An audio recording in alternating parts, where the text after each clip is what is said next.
Hey everyone, got a very exciting show for you today. I have a young man who's admittedly said he's tried everything, struggled for 13 years, and kind of got going. I think this will resonate with lots of my viewers. So I was really happy he agreed to do this, which is awesome. Let's welcome Kevin Logrande to the show. How you doing, Kevin? I'm very well. Thanks for having me. If I could, come on and say hi to your viewers and give them my story and it'll help, I'm very happy. I promise you it will help at least one person, and your story may help 100 people. So you should feel really, really good about this. That's good. Excellent. Well, before we just jump into the full story, why don't you introduce who you are, Kevin, where you're at, what you're doing today, and then we'll peel back the story. Sure, sure. Uh, Kevin LeGrande, I am from the northern New Jersey area, born and raised right over the bridge from Manhattan. So I know a lot of your viewers are out on the West Coast, but it's as expensive here, just colder, like we were saying. But yeah, I've been here my whole life. I went to college in New Jersey, so I haven't been too far than my own personal travel. So I've lived here, born and raised here. My family's here. We love it here. So I don't think we're going anywhere. It's just not the best investing area. Yeah, no, hey, believe me, right? Live where you want, but invest where the numbers make sense. I totally get it. It's a key part of my story, obviously. So Yeah, when you look at absolutely. your business today, do you have a focus, right? Are you buying hold, flipping, wholesaling, note investing? What are you doing today? Through many trials and tribulations, I'm finding the most success today, one rental at a time, buy and hold, single family. So I've focused in on that. I've found success in the last 2 years. So that's where I'm going to put all in. That is awesome.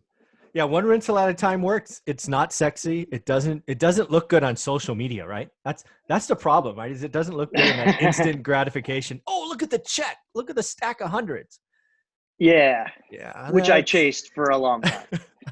well, let's get into that because that's one of the things we know Sure. we both wanted to do is hope people realize the shiny object is expensive, not only from a dollar perspective, but a huge opportunity cost. Yeah. So why don't you paint the vision and take as much time as you want, kind of stepping back through this 13 years of start and stop, if you will. Sure. So I started back in 2006. So this is going to already start to give you the framing of where this started. But I didn't actually. The story doesn't actually start with trying to buy real estate right away. Mhm. But I guess what I really want to focus on are all the things I did wrong because I don't. I feel like I have scars, but my scars remind me all the time of Yeah, the things not to do again. Right. So cool. 2006, as the market's coming up, man, I bought a house, and this number's gonna be amazing. 102% loan. So Wow. like, how do you get 102% loan? It was 2006. Yeah. 80/20 mortgage, and oh, by the way, we'll wrap in your closing costs, and because we're Green Tree Services, we'll give you an extra $5,000 for whatever you want. I'm like, I don't need it. And they're like, buy furniture. Okay. So I took, basically it was 102% of the value of the home. And at that time, man, real estate in the northern New Jersey market, I mean, I bought this tiny little cape. It was done, it was beautiful, but it was way too Yeah. much money. And again, at 102. So that really sets the stage for things Mhm. that aren't going to go well in the next couple of years. But where my mindset really changed after that, so I was living this, uh, so right now I'm 20 years in the pharmaceutical industry. So I was living a really good paycheck life. Mhm. And that house was perfectly example of that. Look what I could buy, keeping up with the Joneses kind of thing. The 40 But 40 life. in Yes. Oh man, yeah, and I was only less than 30 at the time. I wish I had known then. But that's It's all right. okay. We're gonna laser focus now. But in 2007, actually, my brother had moved down to South Florida, had done well for about 10 years. But things started to really change down there, and he found himself where I had like we do in North Jersey. You say shovel, we say run, right? So my brother needed help down there. I packed up a truck, moved him back up into my house. And the one good thing about that, it was a tough time for him. But the one good thing I will say about his 10 years down there is he was surrounded by people that I could not find up here. And they were like minded people. These were people that were walking up to his bar at a corporate restaurant, walking up to his bar every night, successful people in South Florida, but they were like, look, I own real estate. You got to focus on business. Don't do the corporate life, all this stuff. So on his drive up, and just hearing kind of him not being in the best place of his life, but there were some great things that he had. He had a Rich Dad Poor Dad book. He Yeah. had Cash Flow Quadrant. He had Loopholes of the Rich. And, on that drive up, man, he told me all about it. And I read those books, him living in my house. I read those books. We talked a lot about it. And that, I think, was definitely a mindset change for me. So the problem that comes with mindset and having money is you start to stupidly dump money into things, right? So I went to I dragged him to a real estate seminar, and you know what happens from there. We ran to the back of the room. I signed up.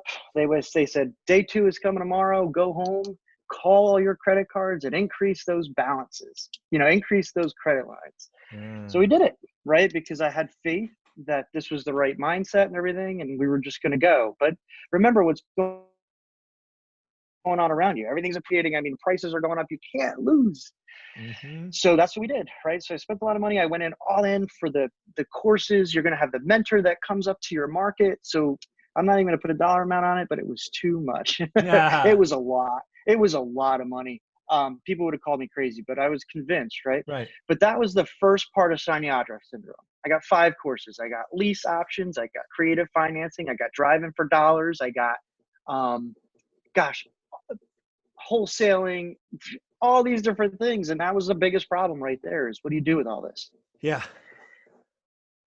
So our mentor came up. We drove for dollars in Newark, New Jersey. And it's just like, I knew something was wrong. They were driving for dollars in Newark. I'm like, listen, I grew up in Northern New Jersey. I've been around some rough neighborhoods, but we can't buy this. We cannot be doing this. This is not the right place to do it. So a lot of prospecting, a lot of speculating, right? Newark's going to turn. Light rail came in. The PAC Center, the Performing Arts Center came down. Newark's going to evolve. I mean, here we are. I'm almost 15 years later on that, and it's not there yet, right? So, so we're driving for dollars in this market, and I'm just like, gosh, we did that for 2 days. The mentor came up, and then Monday came. I was like, hey, I got to get back to work. So it's I got to get back to work. So right away I realized that, and this is, hey, people wholesale and drive for dollars all day long and be successful. But for somebody who really was focused on his corporate life too, it was really, really difficult to be successful with that. Yeah, there's a couple things I want to unpack there as we continue this story. First is, I call it the sugar high. I don't know. I've never figured out what else to call it. You get excited about real estate. You read a life-changing book, which for both of us was Rich Dad Poor Dad. And we're like, and oh, by the way, it sounds bad to say this, but the negative is we had some money, right? We had a W-2 job that, if we wanted, had a little extra at the end of the month, right? If we just chose to live a little bit more conservatively. That sometimes means we get stupid, right? And we just go, oh, you need $1,000 for that? Sure. That's a commission check, or that's a this, or that's a that. And we're like, okay, have it, right? I can lean on my W-2, but we also don't feel the pressure, right? For some folks, right, where that $1,000 is, I got to go borrow from mom or dad or whatever. Sometimes focus and pressure is good, right? It creates a diamond. But I suffered from the same thing, right? It's, where do I go? What do I do? And so it's an opportunity cost. It's certainly wasted money. And then once you start getting multiple methods, when you have a W-2 job, game's over, right? Without focus, you never get anywhere, right? Would you agree? Absolutely. That's probably, again, I failed, but this is what I learned. You just focus on one thing. This is not a beat Kevin up at all. This is people learn from Kevin's story. Yeah. I'm the worst one at that. I'll tell you all day long. So let me ask you this question. So I think you said you had 5 courses. I propose if you would have just gotten one and focused for 52 weeks, the story might have been different? Or do you think, no, wrong market, wrong time, wrong city? What do you think? No, absolutely. It absolutely would have been very different because I go in 150%. So I definitely have, in that, I will tell you, that is one thing I definitely have on my side. And when we talk about how I've been successful in the last year, following your, guidance and looking every day, I look twice a day because it's it's how we do it. It's just how you roll, yeah, right? Yeah. it would have been very different, right? And then I think other things looking back and lessons learned. So hopefully other people could learn from the story is so I took all the available cash and credit that I had and I bought those courses. And then the mentor came up and said, all right, so let's fund your marketing. And I was like, what? Hmm. I have nothing left. You took everything I have. Like I can't fund marketing now, right? Yeah. Like it's like, Yeah. I have nothing left. So I definitely believe in investing in that education, but at the same time, focus, don't spend on all of it. And then, obviously it takes money to make money, right? So you got to save some of it to use, but I didn't have anything to use at this point. So then Shiny Odrickson, so let's wholesale, right? You don't need Yeah. any money to do that. So flip it. So we started, bought a sign, we buy houses, put it on the Yeah. car, Yeah. had people calling us, but I had the scripts, but I was like, I don't know how I'm going to help you. I don't have the resources.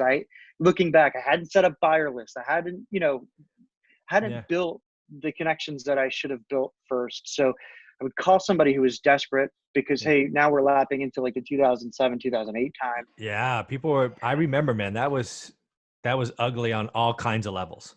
That was ugly. Absolutely ugly. But those people who were set up to do that, probably were super successful, right? Yeah. Oh, Because yeah. they No were set question. up Yeah. and boy, the wave came at them and they were ready, which was good. I just wasn't. Yeah. But I remember looking, somebody called me up the street from me who saw my We Buy Houses sign and they're like, we're in trouble. Please help us. And just looking in their eyes, I was like, man, I can't help you. But I was like, but I know it in my heart of hearts, in my future, I will do what I can with real estate to help people in that Right. way. Cause I still remember looking into that family's eyes and saying, I don't know if I can help you. I don't know the right people, but here's a real estate agent that I know and Yeah. try to help them sell their house. But Yeah. they were desperate and I just couldn't help them. And that was sad, but Yeah. Yeah. Okay. I played one on TV basically. That's what it turned out to be. And it was a shame, cause Yeah. they were looking to me hopefully for the answer, Yeah. but All right. So we're in the 2009, 2010 now, probably. yeah. Where's your brother at this point? Because it started with your brother driving up. So I want to make sure we tie Yeah. in So my brother's doing well. Met his now wife and they actually moved to North Carolina because my brother he doesn't really like the New Jersey life, the fast paced, the crowds and things like that. But he really Yeah. moved down to North Carolina with her. Okay. Has done well since, but everything. But we still, again, his mindset is great Yeah. when it comes to thinking about these things and not, working 40 hours to make somebody else rich and all that. He's got an amazing But where mindset. is he in this timeline? Sorry, that's what I meant. Not. Oh, he was with me, just still doing with it you. all Okay. with me. All right. But we're just not finding success because we just, we don't have funding, we don't have money, we didn't have, and not that you have to have it, but we just didn't have anything to get started. We had the will and the time, but so Okay. then and we're going to local meetup groups and everything, and everybody's sitting around paying cash flow, which is great. It helped me change, but we're not doing anything, right? And this is where I started to get frustrated. I'm like, I don't want to sit here and just keep playing games. I want to play for real, Okay. So that's when things started to turn for me. I didn't lose my job, but the market started to really go down. So the value of my home was down. It was 102% leverage. Ouch. And I had all these high credit cards. And then all of a sudden the credit card company said to me like, well, hey, you're high risk now. So your interest rate is going up. Your minimum payments are now ridiculous. And I was like, oh my gosh, like now I can't even afford, I have a great job. I didn't get laid off. I can't even afford all of my own payments. Right. So at the time I had met my now wife, I moved in with her. My brother moved down with his wife, but we went and we created the craziest alligator. But we couldn't short sell the house. Yeah. Couldn't get anybody to even bite on what the bank would take for a short sale. So I rent it. And I'm like, okay, I still have a job. If I rent that thing and pay an extra, the mortgage was huge. If I rent that thing and still pay an extra $1,000 out of my pocket, at least I'll survive this. That's the definition of an alligator right there. Man. And we were doing that. And then in New Jersey, the high, strong tenant state, had somebody came in, didn't want to pay the rent, right? So now I'm paying the full mortgage and I have somebody living in there for free. Take a lot of time, attorney fees to get her out. Then we move in this great couple who actually pays on time. They really love the house and everything like that. But the only rent I can get was like less than $2,000. Okay. And in the New York market, that is not a lot. And considering what I have for a mortgage, so again, I'm still paying. And then finally I was like, I'm done. They were like, look, we can rent other houses for bigger, for less money, because Yeah. people Yeah. were at a major discount. So I was like, all right, just move out. And I was really kind of looking to like just let it foreclose. I don't know what Right. else to do at this point. It was tough times. So that Not was sleeping at night. 2014, 13. That was around 2010, 11. Oh, so we're still there. Okay. Oh, I'm sorry. Yeah, Yeah. That was the that's depth. right. I know. Oh, it was bad, right? Yeah. So then, but finally find somebody to buy it on a short sale. Okay. Settled a lot of credit cards, finally settled on a short sale, and I finally felt like, wow, a little bit of relief. Yeah, that was cleansing, So right? It felt bad. It was stressful. It's nothing you ever planned to do, but when you get there, you just got to go, okay, we're yeah, going to, it's cleansing time. I'm going to pay the price for a couple of years, but I'm going to get this all behind me and I'm going to be smarter next time. yeah, but look at all the stuff we learned, right? Then Yeah. we both saved our jobs and we get super conservative, right? We start Amen. living again. Yeah, exactly. And it took me a while to get away from being too conservative. That was keeping me from being successful today.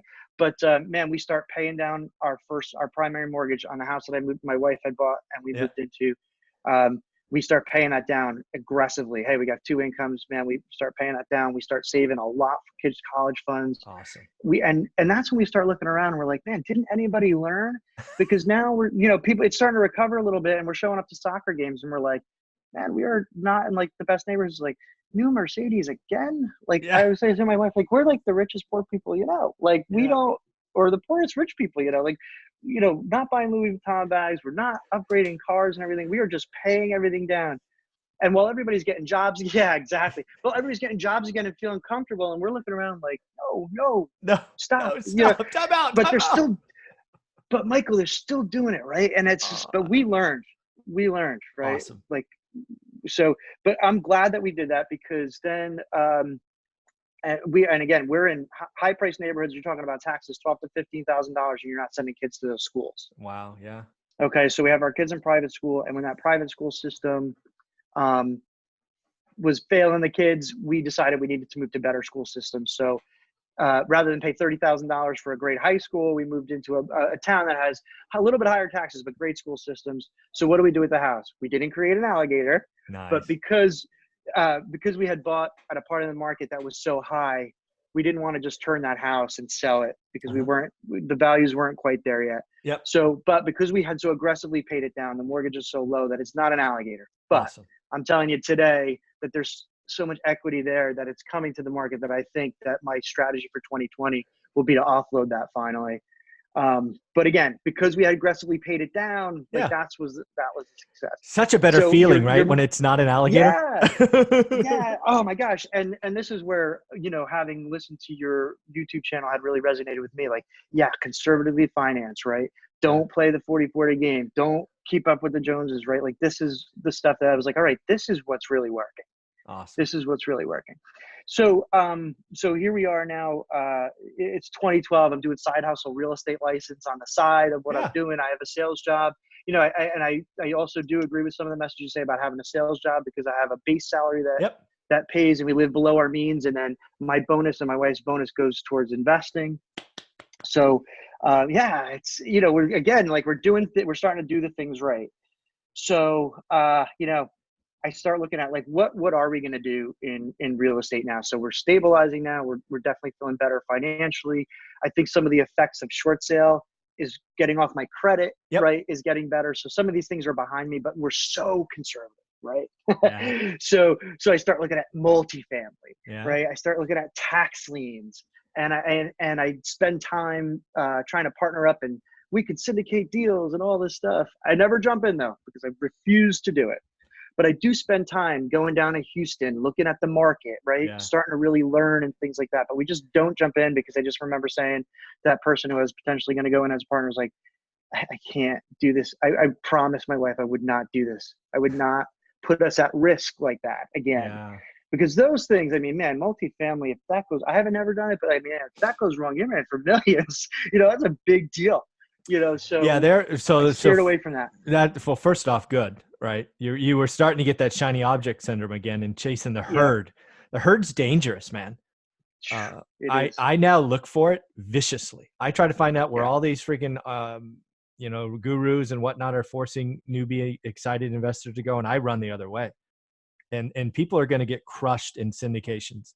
They're not going to get their preferred return. That'll be the first gotcha.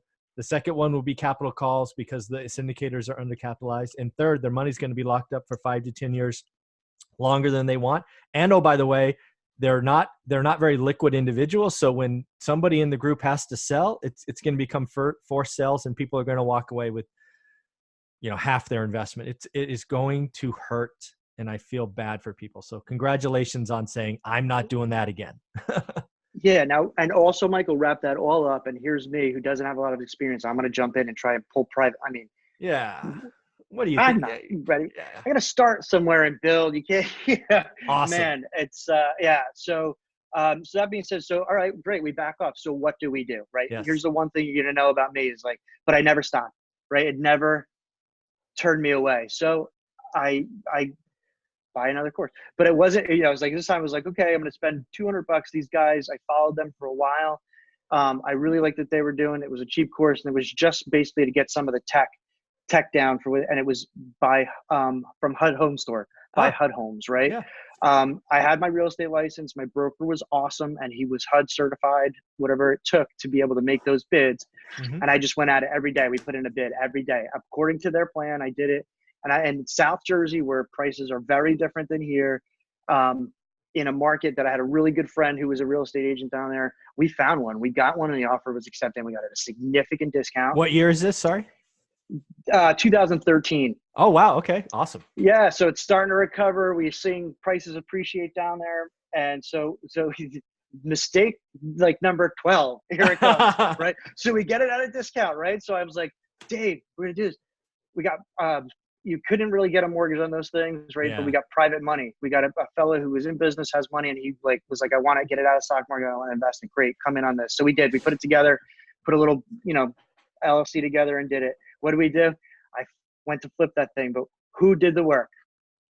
Oh. So here I am, 2.5 hours every Friday. God bless my wife and my kids. They never complained that dad was leaving. They supported me all throughout. But here I am, jumping in the car, taking half-day Fridays, driving down to South Jersey, and I show up and start cementing and tiling every weekend, and just working on this thing myself. And hey, we have a successful flip. Yeah. We pay him back in spades. We pay him back 150% of what he put in. Oh, nice. That was the deal, right? So he made 30 grand. He put in 60. He made 30. Perfect. And then my buddy and I, after all that work, make $8,000 each. Well, yeah. Yeah. All right. I worked hard, man. I sanded walls. Oh, it was hard work, right? And it was success. It was my first success. Like I always say, success, right? But so he's like, great. Do it again. Yeah, no kidding. Here's the thing, right? Lesson learned. What was I doing? I was working on the thing. I wasn't in the HUD Home Store looking at the next deal. I wasn't making offers. I was distracted. Yeah. So that's where I tell people all the time. Now I was working in the business instead of on the business. And that is, again, what did I learn? You can't work in the business. Contract that stuff out. Maybe, we would have made less profit, but we would have probably been on the next one, right? And the next one, I would have had deal flow. So I learned a lot, awesome. From that. But we did it and we were successful. So it was my flip. Yeah. Well, so I'm curious about this. How did you feel, right? The money hits your account or you get a check. I'm not sure how you take the proceeds, but how did you feel? Because now you're 7 years into or 6 years into a journey that kind of started rough. And now you got an $8,000 profit. You had to feel kind of good, I think. Or okay, because you're like, shit, I worked on my business. I shouldn't have done. Okay, I got you. Well, there's that, and I was just like, hey, 8,000 in North Jersey was like, it didn't change my life, but real estate was supposed to change it. Like it was. I don't like, hey, 8,000 is a lot of money, but at the same time, it was like it wasn't life changing. No. No. after how much in debt I had been, Yeah. 8,000, so, and there was no flow, and, and I Yeah. was tired. So when this guy said, do it again, I almost like fell over. Like, are you kidding? Yeah. Forget it. Like, that was a lot of work.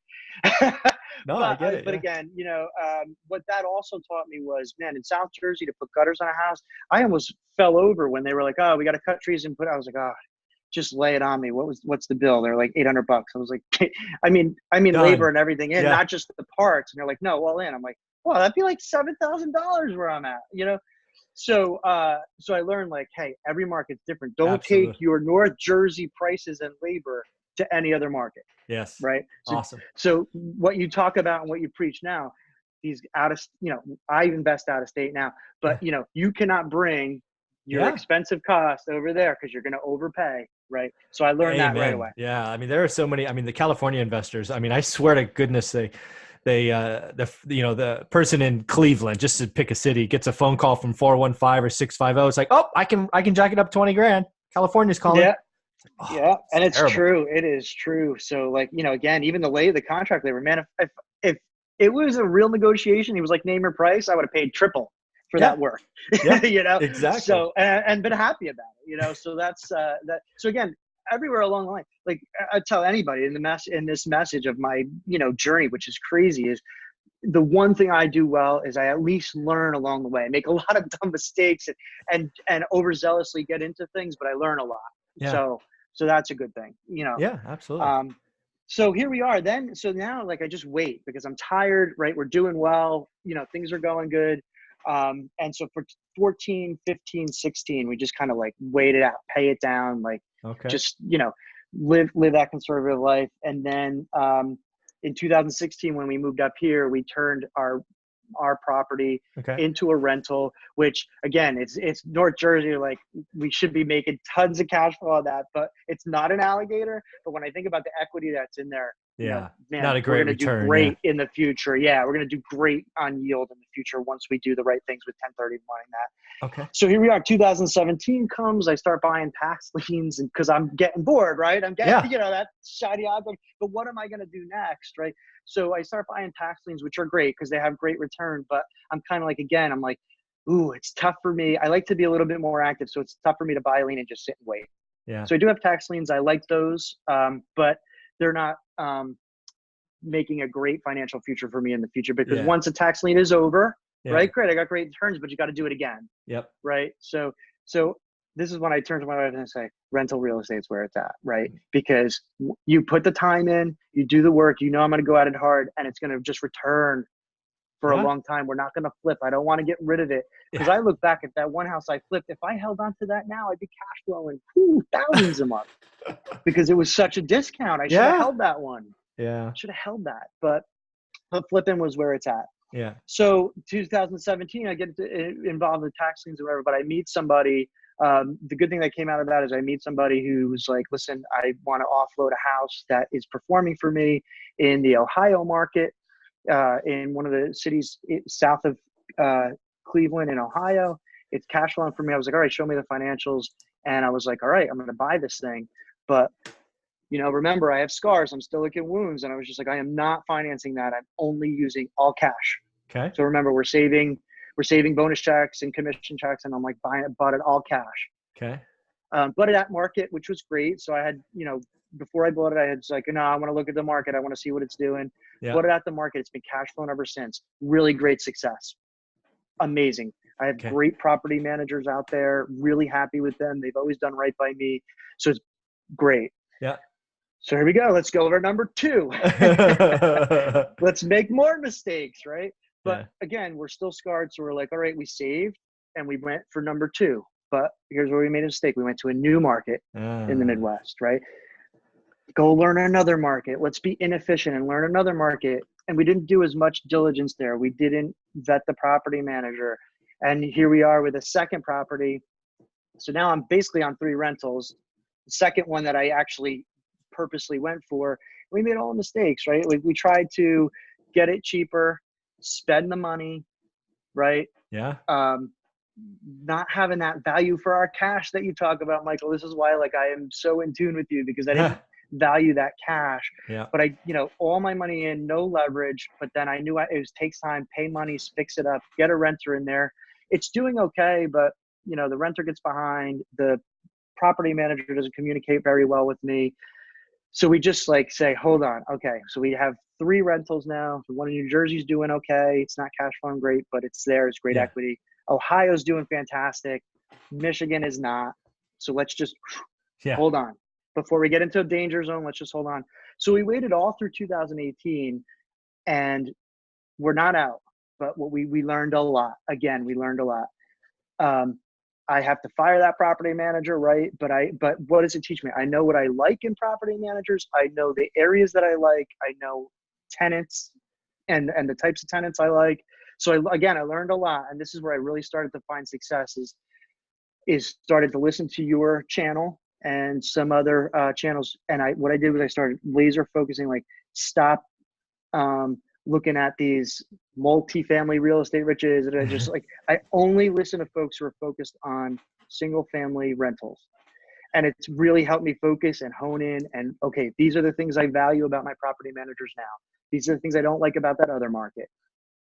So for example, my Michigan market, I get every quarter, your grass was too high, $200 fine. I'm like, man, they are just out for the investors. I'm out of that market. I don't want to do that anymore. Yeah. My Ohio market, they're much more investor friendly. They work with us. My property managers have better connections downtown and all that stuff. So what are we going to do? We decide, my wife and I, we're going to go all in on our Ohio. We're going to focus. Nice. And then with your guidance, we focus in a very specific set, zip code by zip code that we like. Looking at yields, we know it really well. But here's one of our problems is we're so conservative. We only want to do it all cash. But when you look at the deals that I just did, and I think we connected because I was successful and I got 3 other units under contract, I would have only been able to do one. Yep. All in with cash. But when you look at the yield on all in a cash, it's 3%. Yes. Right. It's because non-levered debt. Yeah. But if I leverage it and let somebody else pay down my debt, that deal that I'm specifically talking about, is at 13%. Very different. Which is above, when you go through the exercise of your course, it's above the average. Yeah. So I'd say it's actually a great deal because the average is about 7%. I am so happy you know that. I mean, people, you got to realize, I don't care where you invest. I get all the time, what market should I invest in? I don't care. Go learn the market, figure out what average is, and then only do good or great deals. It's not easy. Go do the freaking work. Get off your butt. Yeah, actually, the work isn't easy, and putting nose to grind. The work is easy, but being disciplined is not. Yes, consistent. Yeah. But that's one of my strong suits. Yes, clearly. I go at it, 150%. dog with a bone, right? You said you did it every day. I'm like, I got to do more. I got to do it too. I got the realtor alerts, right? I'm going at it. But I love it. I'm trying to just follow successful people. I'm going to tell you this. I'm a humble person. I'm just I can't tell you I know it all. If you say I'll follow you. I definitely will do it right. But I am always testing and what's being successful for me, because this might not be successful for the next person for whatever reason. Yeah. Maybe they want to be more active, but it worked for me because we work full-time jobs. My wife travels to Japan, to Germany for work and everything like that. We like what we do for work, so we don't want to change that right now. Our kids are rolling into high school and everything. We just want stability for them. But this works, passively. But at the same time, I will tell you, I got to visit my market, right? So, so there's other attributes about the market that are working for me. And again, it's not, sexy market. It's not Cincinnati. It's not Cleveland, right? I, believe it or not, am in a market that I just know really well. There's good jobs, and it's not these hot markets, Houston, Austin. It's just, I just like it. It's a humble market, and it just fits for me. Well, I think those tertiary markets, the non-hard, once a market kind of makes, Money Magazine or Fortune or whatever, it's over, right? It's over, right? So being in those tertiary or secondary markets is it really the only place you can play today, right? Today in 2019. So I'm very, very happy for you. So as you sit here today, are you officially out of Michigan, or that's the plan? The plan is to be out. Yeah. Okay. To pull out and focus. Although it's, after a year, it's finally stabilizing. I think the real strategy for 2020 is fire my property manager and just really use what you taught me and what I know now from experience to interview another property manager. So what I hear you stabilize that saying is really you want to well. keep it. That's what I hear you saying. You're going to keep it. I'd like to try it. I'd like to try and keep it. Well, let me push that just because, let me just push that, right? So you're I going need to be pushed. yeah, I would tell you, I think that's a mistake. Okay. Frankly, if you're going to focus on a market such as this tertiary Ohio market, focus on the market. Take that one distraction of a chip out of Michigan and 1031 or do 250% loans. Use that chip to add efficiencies, grow the Ohio footprint. Because you get to 3, you get to 4, you get to 5 in Ohio, and you still have this one in Michigan. That next $200 fine for weeds is going to drive you freaking insane. Plus the market's up. Me. Sell it. Just sell it. Right. Be done. Take the money. Grow Ohio. So let me ask your advice on this then. Yep. Should I try to stabilize it better or just put it on the market? Like, should I get a good property manager to first, or should just go and? I think the chances that whoever buys it going to use your property manager is pretty low. I think you put it out there. I think you put it out there and you do it. I mean, I think because you never know when it'll sell, right? Because we're going into the winter months and Michigan gets really cold.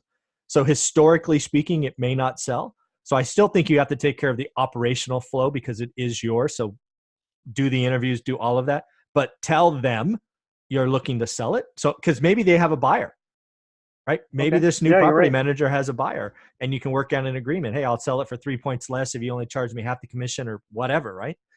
But yeah, you've got to take care of the operational problem. Don't put your head in the sand. But I see no reason to keep a single outlier because you made a mistake, right? You've admitted it. You went to a secondary market. It wasn't fun. You didn't vet. Time to take it off the table. Yep. And plus it could help. Yep. I don't know where you are appreciation wise, but heck, if you take a little loss, it helps you on taxes. Focus is important. And I think any distraction of Michigan in your journey in 2020 will be another opportunity cost that you should avoid. That's right. Thanks for pointing that out. I definitely needed that.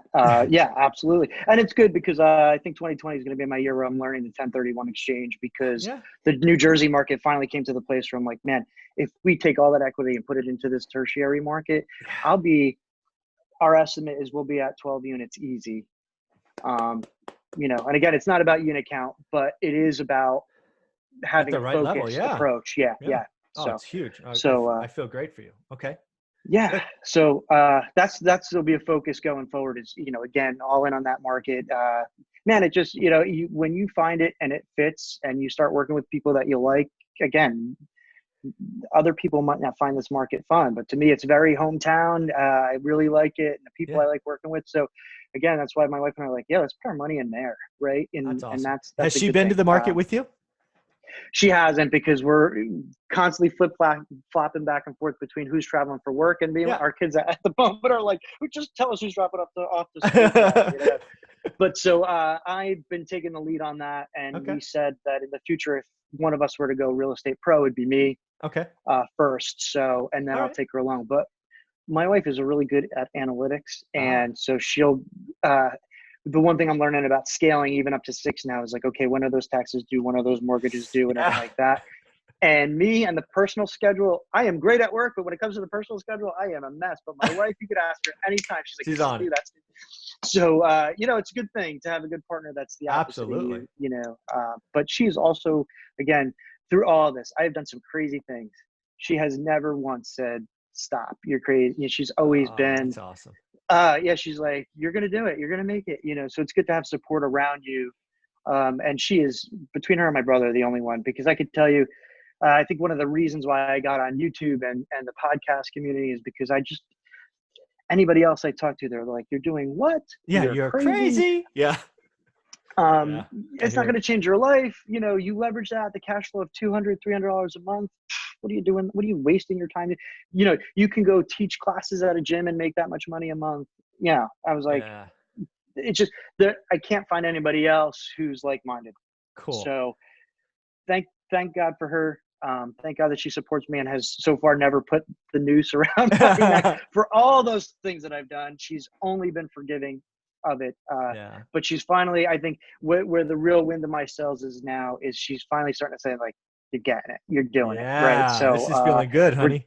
We're doing it. So, that being said, we've been able to come off that real conservative approach where the last two now are going to have, we're going to use leverage and we're going to really get a nice yield on our cash and really value our cash because we're buying, almost turnkey. The renters, Nice. the tenants aren't in there, but these things are all improved, Dialed in. Yeah, already. cheap debt, Yeah. man. Lock that 30-year money in, man. Woo. It's amazing. I got something. I mean, my New Jersey property has a 4 on it, but these are going to have 5.3s. I mean, it's not That's bad for investment loans. It's awesome. Yeah, it's not bad. So we're going to hold those for 30 years. And if we could always refinance them, but we like that stability. This guy came out of 10-1 arm. I'm like, no, we're not doing this again. Like, absolutely not. It took us long enough to come from all cash in for these things, but we realized it's way too slow. But we were doing only all cash.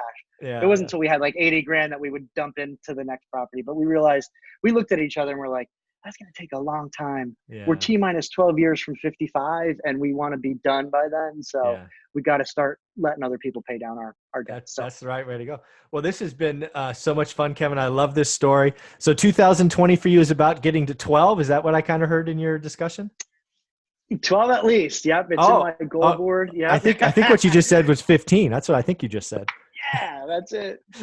But when we make our goals for 20 is to get to 12, but also other very specific goals to be conservative, leverage at 25 to at least 30%, nice. And never going to time the market, but be better about cognizant. We weren't cognizant of what was going on in the world around us. So be cognizant of that. I love what you're doing. I think we're going to stay close. We'll do another interview, maybe middle of 2020, see how you're doing. See if you're out of Michigan yet, which I hope the answer will be yes. I said it here. We got to get it done. So that's right, honey. I'm selling Michigan. Mike said so. Selling Michigan. Yeah. She's going to be like, okay. She always does. If you think it's the right thing. Oh, that's awesome. That's awesome. Well, Kevin, this has been a lot of fun, man. I appreciate everything you've done. I know we helped some people. Thank you. I hope so. Anytime. And thank you. And thank you for everything you do. Man, confidence is key and you really helped me. So much gratitude. I appreciate it.